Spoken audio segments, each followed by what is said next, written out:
শুভ দুপুরবেলা। আমার গল্প কবিতা পাঠের আসরে সকলকে স্বাগত জানাই।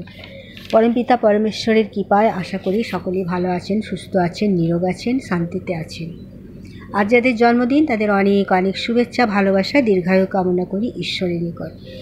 আমি গল্প পাঠ করছি বাঁশুলির দেউলে শ্রী শরীন্দ্রমোহন মুখোপাধ্যায়ের লেখা তার পরবর্তী অংশ আমি পাঠ করে শোনাচ্ছি।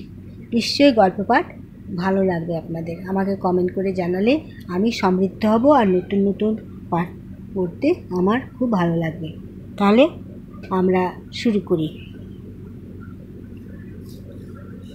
শেতলাকে নিয়ে আপাতত বাঁশুলির দেউলেই তুলল সবাই। সেখান থেকে খবর পাঠানো হলো ওর বাড়িতে। ইতিমধ্যে একজন এসে খবর দিল শেতলার বরাত ভালো, কার্তিক বেদে এই গাঁয়েতে হাজির আছে আজ। তার বেয়াই বাড়ি নেমন্তন্ন খেতে এসেছে। খবর পৌঁছেও গিয়েছে তার কাছে। এলো বলে সে। সাপের কামড়ের খবর পেলে ওঝাদের সেখানে আসতেই হয়, এটা নাকি মা মনসার আদেশ। কার্তিক বেদের চেহারা দেখলে তাকে ধন্বন্তরীর বদলে মনে হয় যমদূত। গাঁটটা পালোয়ান, মিশ কালো গায়ের রং, মুখে অগুন্তি বসন্তের দাগ, মাথায় লম্বা চুলে জবা ফুল গোঁজা, চক্ষু দুটি সেই জবা ফুলেরই মতো লাল। সে এসে চেঁচিয়ে উঠল, এ কী করেছ? বাঁধন খুলে দাও শিগগির, খোলো খোলো। পাড়ার মাতব্বর মিত্তির মশাই দাড়িতে হাত বুলাতে বুলাতে চিন্তিতভাবে বললেন, বাঁধন খুলবে ওস্তাদ?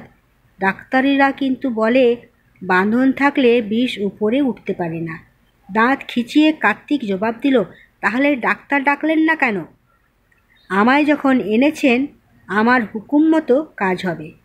খোলো বাঁধন শিগগির, নইলে ঘা পচে উঠবে এক্ষুনি। ওঝার ধমকে মিত্তির মশাই ঘাবড়ে গেলেন বোধহয়। তিনি একবার শুধু কিন্তু ভাবে বললেন, ওর বাবা আসা পর্যন্ত অপেক্ষা করলে হতো না? এই বলে তিনি পিছনে সরে গিয়ে মন্দিরের রোয়াকে বসে পড়লেন। ওঝা জনতার দিকে একবার কটমট করে তাকিয়ে নিয়ে নিজেই এগিয়ে এলো শেতলার পায়ের বাঁধন খুলবার জন্য।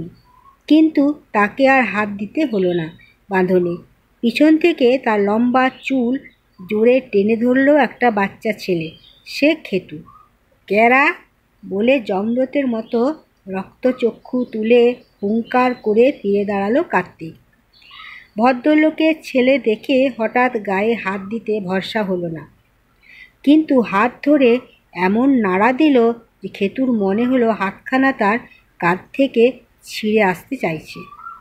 তুমি আমার চুল ধরলে যে ছোকরা, তুমি বাঁধন খুলছো যে? খেতু সমান তেজে জবাব দিল, শেতলদার বাবা এসে না বলা